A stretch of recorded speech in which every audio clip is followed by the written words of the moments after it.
Het was zaterdag Nationale Burendag. Ook bij Schuttersveld aan de Bergweg in Venray werd bij deze dag stilgestaan.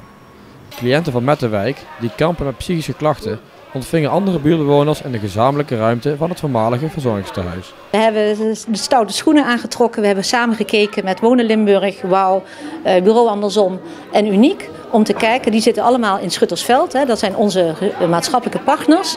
En wat wij belangrijk vinden om laten te zien van wie we zijn en wat we doen. En ook proberen op die manier het gesprek, de dialoog aan te gaan met de buren. Dus we hebben geflyerd, we hebben allerlei dingen gedaan. We zijn hier aan het bakken, we hebben een plaatje draaien. Nou, wat belangrijk is, de ontmoeting te organiseren en om te kijken dat we het gesprek kunnen voeren met elkaar. Wat is Mettenwijk eigenlijk precies? Mettenwijk is een onderdeel van MetGGZ. Wij zijn een organisatie die in heel Limburg werkzaam is en cliënten behandelen en begeleiden met psychische problemen.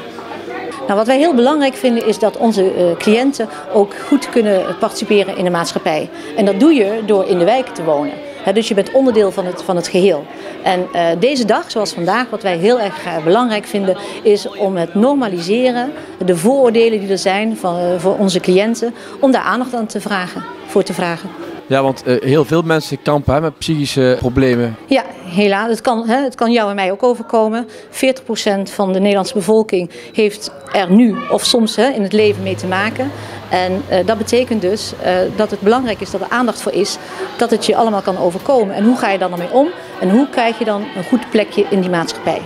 Maar hoe zijn de reacties in eerste instantie van mensen?